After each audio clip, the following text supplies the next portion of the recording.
For the last section in work and power, part 5, you got the power. So power equals work over time.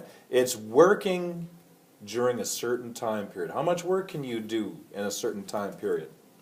And of course, by looking at this, we generate more power if we can do a lot of work in a small amount of time. A big number divided by a small number gives you huge power.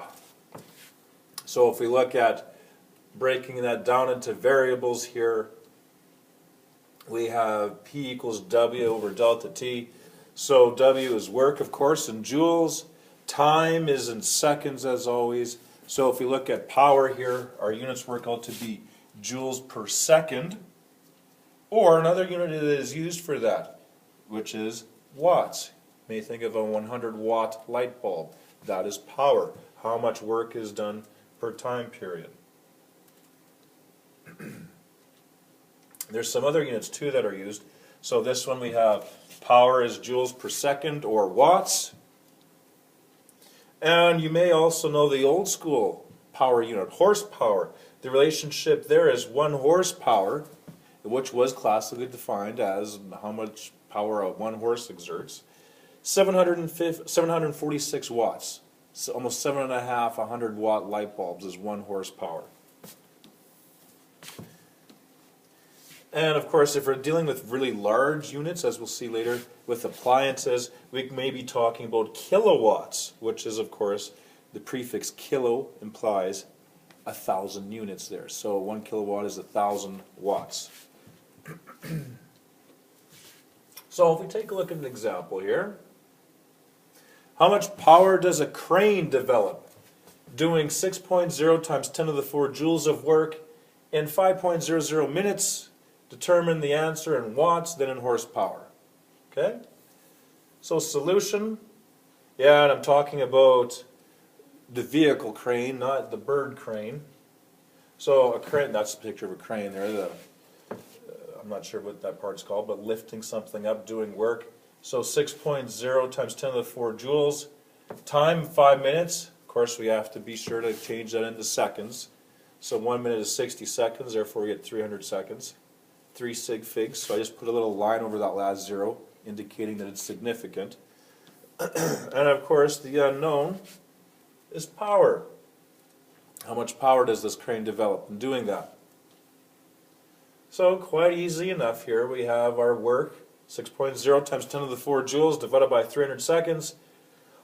This number here has 2 sig figs. So I simply placed a line over that second 0, indicating that it is significant. So 200 joules per second, and of course, joules per second, that's watts. So 200 watts. And it's a good idea to write out the entire word there, because if I just write W, could possibly get confused with, well, W means work. Then we're getting a variable and a unit mixed up. So when you write the unit of watts, write out the entire word. And of course, yes, we're asked to find out what is that in horsepower. So 200 watts, and I know that 1 horsepower is 746 watts, so 0.27 horsepower. Kind of a lightweight crane, because that's not really a lot. Okay, another example. This is an interesting one, and I make note of this because you're going to do a lab very similar to this, in which you're going to calculate the horsepower that you generate. And here's an example question dealing with that. So let's say we have how much power is developed by a 50.0 kilogram girl running up 3.00 meter flight of stairs. Now that's the total vertical height. And she does that in 2.5 seconds. Determine the answer in watts, then in horsepower. So we're making the question a little easier.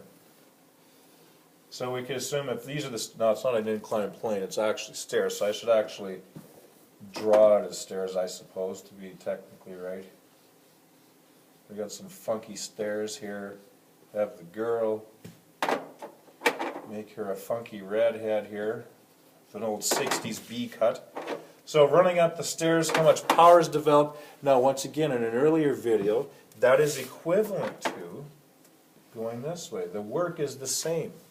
It's just that the forces are different. So I'm saying that this is 3.0 meters. So if we can figure out the work that would be involved vertically, it's equivalent to running up the stairs that way. And it's a very easy way to do it because we can figure out, we know the girl's mass, we can figure out the vertical height. When you're doing the lab, we can figure out the vertical height of each stair, then add it up and make it relatively easy to calculate. So if we look at the solution here, and I did kind of draw this here. So recall this is very similar. Now the girl I just drew as a box here to make things easy. Going up this way is the same amount of work as moving up the incline. It's just easier to do this because there's less force involved than simply lifting up. But we can definitely think of moving this distance as the same as moving this distance in terms of work.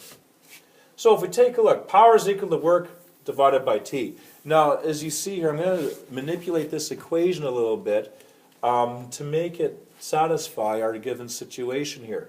So, of course, work is equal to force multiplied by D. So I'll put that there instead of work. So work is equal to F multiplied by D over delta T. Now, since we're lifting, thinking of this person as lifting up against gravity, F is equal to Fg, equal and opposite to the force of gravity. So I'm going to change that F to Fg because we're assuming it's a scenario like this. Okay, so I have that. And of course, to figure out the force of gravity, I would have to take mass times gravity. Fg equals mg. Except I'm thinking about going in this direction, so equal and opposite. My signs will be positive. So I'm putting that, and then I get this super equation here. Power is equal to mg delta d over delta t. So all I'd have to know is the time to go up the stairs, the person's mass, the vertical height, and you can get it. You can get the total power involved in the question. So in this case of this girl, she's 50 kilograms. G, equal and opposite to the acceleration of gravity, 9.8, multiplied by 3, divided by 2.5, 588 watts. Watt? 588 watts. And of course, changing that into horsepower, 588 watts, 1 horsepower is 746 watts. That works out to be 0.788 horsepower. So this girl is like a little bit more power than a 3/4 horse. Sure, she'd really appreciate that. So make note of that because you'll be doing a lab in which you'll generate the horsepower. Maybe make a mental note. Can you beat out this girl? We'll see. And just to mention here about larger power usage. For example, washer, dryer, dishwasher at home. Sometimes you'll see different units used on them. So appliances use larger amounts of power by the hour. So sometimes the units are as follows. So sometimes we're talking about not just like a 100-watt light bulb, we're talking about kilowatts. And we're talking about not time in seconds, but hours.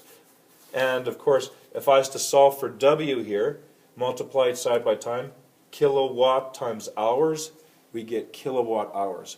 And you'll see that work rating on appliances in your house. So that's just another way of representing units. And you can leave those units in that form if we're talking about larger objects and larger appliances.